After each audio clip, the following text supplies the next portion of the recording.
day to you viewers, the Colonel speaking to you live from the Grange, British Imperial YouTube Broadcasting.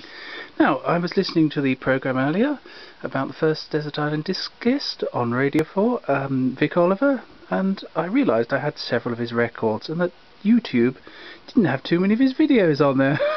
So here we go again, FB 1611, Vic Oliver Ambles On, with Vic Oliver, comedian apparently. Here we go. How do you do, ladies and gentlemen? May I come in?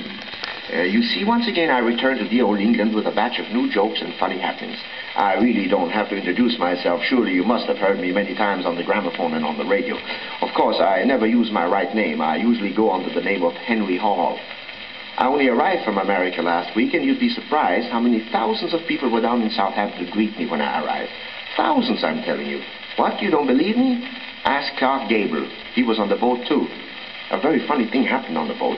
At the table next to me there was sitting a little Jewish gentleman and a tall Frenchman. The first night for dinner the Frenchman arrived and very politely said to the little Jewish fellow, "Bon appétit, monsieur."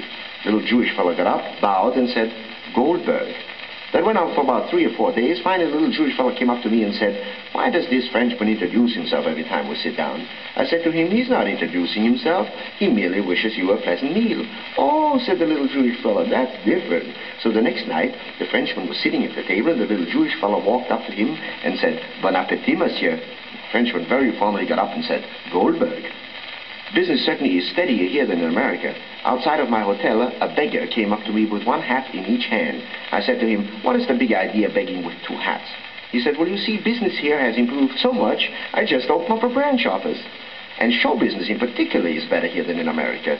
I appeared in a show in New York. We did such a quiet business that one night the artist didn't want to go on with the play. So we sent the whole audience home in a taxi. I went to the races in New York one day. A pickpocket stuck his hand in my pocket, and all he got was practice. I'm so glad I don't have to work for a living. I could starve to death. And even if I had to work for a living, I've got a job offered to me right now as captain in the Spanish Army. 40 pounds a week and funeral expenses.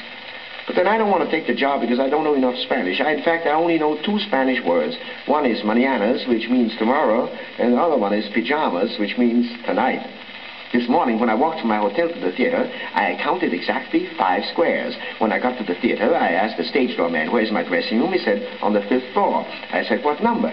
He said, "Number 5. 5 minutes later, a friend of mine called me on the phone and said, "I've got a good tip on a horse for you in the 5th race at Manchester." 5 again. I asked him, "What is the name of the horse?" He said, 5 o'clock tea. Well, I couldn't stand it any longer. I took 5 to be my lucky number today, so I put 5 pounds on the horse to win. What do you think happened? Horse came in 5th. I almost didn't make the show last night. I drove my car 40 miles an hour past the red light. An officer saw me, motioned me to stop, came over and said, "Didn't you see that red light?" I said, "No, I didn't." He says, "Didn't you see me hold up my hand?" I said, "No, I didn't." He says, "You didn't hear me blow my whistle?" I said, "No, I didn't." He says, "You didn't hear any of these things?" I said, "No." He says, "You didn't see any of these things?" I said, "No." He said, "My God, then I'm a failure."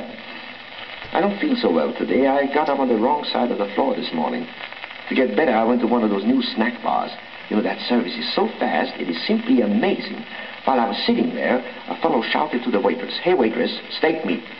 I said, "What does that mean?" He said, "Well, you see, instead of saying, 'Give me a nice fillet of steak,' you just say, 'steak meat.' That saves time." I thought it was marvelous. The fellow on my left suddenly shouted, "Hey, waitress, kipper me." I said, "Now, what does that mean?" He said, "Well, you see, instead of saying, 'Bring me a nice, well-done kipper,' you just say, 'kipper me.' That saves time." I was in a hell of a fix. I wanted a glass of milk. Well, not too bad really. I liked the first few jokes there. That was jolly good. Thank you viewers and goodbye.